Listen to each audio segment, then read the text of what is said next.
Aloha and salutations. Welcome back to part 2 of this video series. This is the Chung Chung Somatic Qigong. We just did the first exercise in the last video. We did the sleeping tiger. This is the second part of that exercise. So we're just going to go ahead and get right into it. If you haven't done this before, please go back to the previous video. I will put the number of the videos in the title and in the comments. But for the rest of us, let's go ahead and get started. So we're going to go back to lying on our spine. Again, if you need support, feel free to use a block here or a pillow under your hips. I'm going to, because it supports my lower back, to do so. Sometimes blocks can be a little intense. You can also use a pillow. You can roll up a mat underneath you. And then we finished with the knees out and in Shavasana, which is the full extended corpse pose. But we're going to go ahead and imagine that you were already just done the first exercise. And so we came from sleeping tiger. So we'll go ahead and go from here. And then full sleeping tiger is the hands are all the way up. So again, if you haven't done this before, please go back and do the first video. And then from here, we're going to go ahead and move into the second exercise. So this is often where people really feel the somatic release. This is where the pressurization starts to build. And again, this is releasing the pressure in the hips, the sacrum, the pelvis. We store a lot of stress, a lot of rage, a lot of anger, a lot of just a lot of emotion in these areas. And so it's important that we release them in a gentle way so that we give them a release without straining our bodies.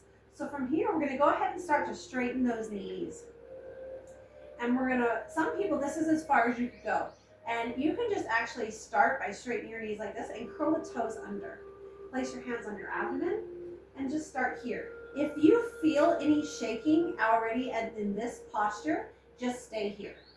This is kind of like level 1 of this exercise. And really work on straightening those knees. Can you feel it? Like if you straighten the knees. And so bring your heels together. And see how your toes are turning out? You want to turn those toes in so that they're, nope. So your heels are straight. Yeah, so your feet are straight like so. Perfect. Perfect. Do you feel that already? Now straighten your knees. Can you feel it starting to pull back already? Okay, so she's already feeling that. So at level 1, she's already feeling it here, and that's perfect. And now start to bring your toes toward your face while your knees are straight. And if you feel shaking here, that means it's already working. So that's kind of level 1. And the goal is to start bringing the toes towards the face while keeping the legs straight. If this doesn't work for you, if you need to bend those knees, then please start there. So for a less advanced exercise or level, you're going to bend those knees. And then we're working on straightening those legs as much as possible. You can hold on to your pant cuffs, you can hold on to your knees, you can hold on to your calves. And we're working towards bringing the toes towards the face and straightening those knees. And you're going to start to feel some shaking probably in the quads, in the calves, in the knees, in the hips, wherever you feel it, notice. And you're working on drawing those toes back towards your face. Working on straightening the knees and working on turning the toes back towards the face. Again, whatever variation you need is perfect. And keep those shoulder blades down on the earth. Perfect. And eventually, what we're working towards is being able to grab those toes. But if you don't have straight legs yet, you're not ready for this exercise, or not ready for that level. So just keep the hands on the ankles, or behind the knees, or up above the knees. And just keep breathing through it. And just like in the last exercise, this is a progressive exercise. So we start with about 1 minute, move up to 2 minutes, 3 minutes, 5 minutes, and so on, gradually over time. This is a progressive exercise, meaning it builds on itself. You don't want to try to force your body to go beyond its limitations.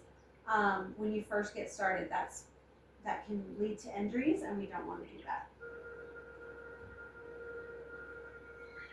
Contrary to popular belief, I personally am not a big fan of no pain, no gain.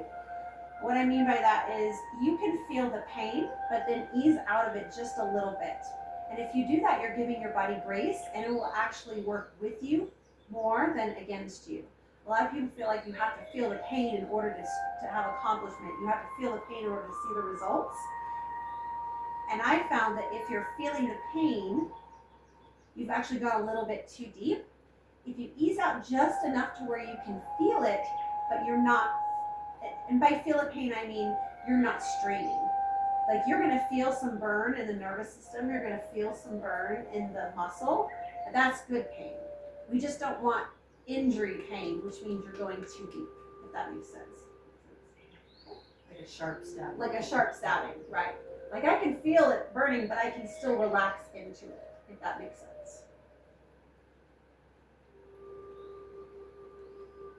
And there goes the release, the somatic release. It's a shaking, I can feel it. And some people, when they do this, you can see them moving as much as this. Like they're like shake, shake, shaking. I've been doing this a long time, so I didn't start there. But if that's where you're starting, that's perfectly normal. So if this is the first time you're doing it and you're like, shake, shake, shaking, your body's doing it kind of involuntarily, that means you've just got that much that you're releasing in that moment. That's perfectly normal. At the same time I'm curling the toes back, I'm drawing my hip bones down towards the earth. So if I did this without my block here, it elongates my spine. Oh, this will be interesting to talk to you about. So we were talking about, some people believe that when they have longer limbs, like she's very tall, right? That it's a structural situation of it makes it harder to be able to be more flexible. And I just want to make that I want to correct that misnomer here, because it has nothing to do with the length of your legs, because if you have long legs, and she's making adjustments, that's perfect. So from here, when you start to feel it, you would just go back to sleeping tiger to make that adjustment. Perfect. So yeah, so she made that adjustment, so she would go back to sleeping tiger. And we would just go between each one. And go ahead, and I will continue what I was saying in just a moment. So go ahead and drop those legs down. Walk the knees out to walk the heels to the side, so rest her knees. So back to the misnomer. If you are taller and you think that you're less flexible because you have longer legs, well, the truth is your arms are longer. Typically speaking, most people have structurally, the length of arms matches the length of their legs. And so it's super important to be mindful of that, because in my case, I have the opposite. I have shorter legs, but I have a long torso, which means my torso can be more inflexible if I am not elongating it. So that's why it's important. So that's actually one of the reasons I use the block to support my spine when I'm doing that exercise. And so I was going to show that when I was holding it. Notice how the hips are lifted? I'm going to work on drawing those hips down towards the earth, like so.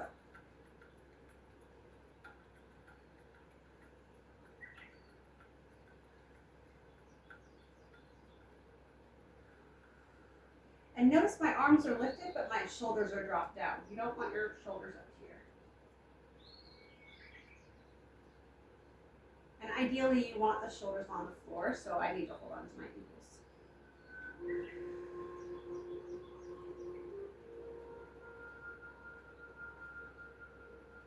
Now, same thing. We take it into sleeping tiger by bending the knees. Rest here. Again, fist width apart.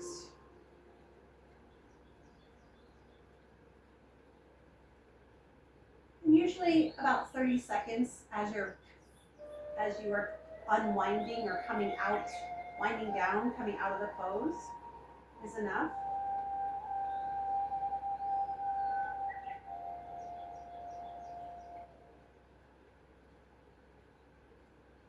And then Slowly, as you exhale, drop the heels down towards the earth. You can bring the knees into the chest. That helps kind of alleviate the lower back as well.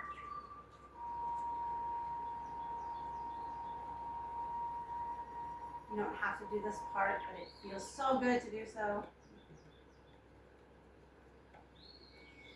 Take a deep breath in. Exhale, lower the heels. Walk the heels out to the side to rest the knees.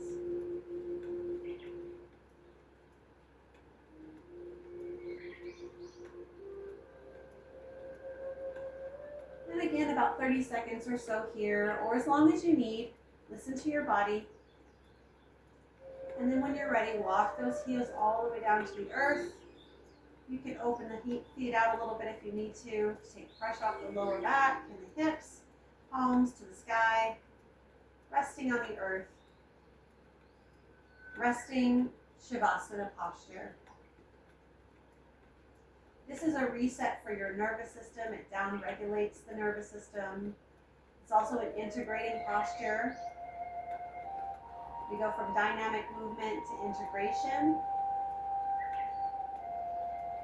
It's what allows the body to strengthen without constricting as you exercise, if that makes sense.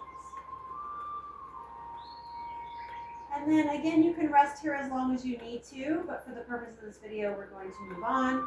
So take a deep breath and inhale.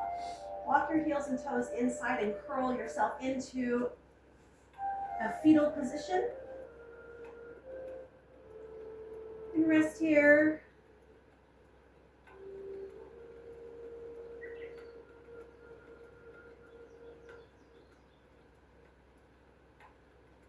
And then from here, you're going to push yourself up, turn the palms down, face the earth. Let the head be the last thing. Keep the head down.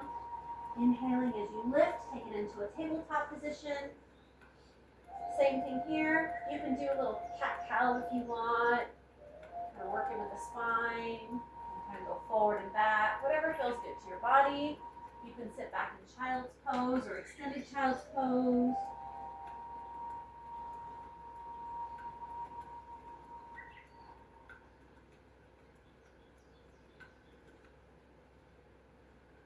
And then from here, you walk your hands back towards your knees, curl the toes under, come into a squat. And then inhale, lift the hips up. And then exhale, keeping a micro bend in the knees, and then roll up one vertebra at a time. Again, letting your eyes be the last thing that comes up, preventing dizziness. And then shake that out. Hi, Shanada. Again, thank you for joining us for this somatic video series. My name is Zen Bliss, the Chi Queen, and your Eternal Youth Activator. This is my assistant, Andrea. We'll see you in the next video series. This one also does have one more exercise, but we're not going to do that for this video series because it's a little bit more advanced. So let's start with just those first two. Remember, as you walk through the fires of doubt and fear, may you walk with grace and ease, and may you dance victoriously on the other side.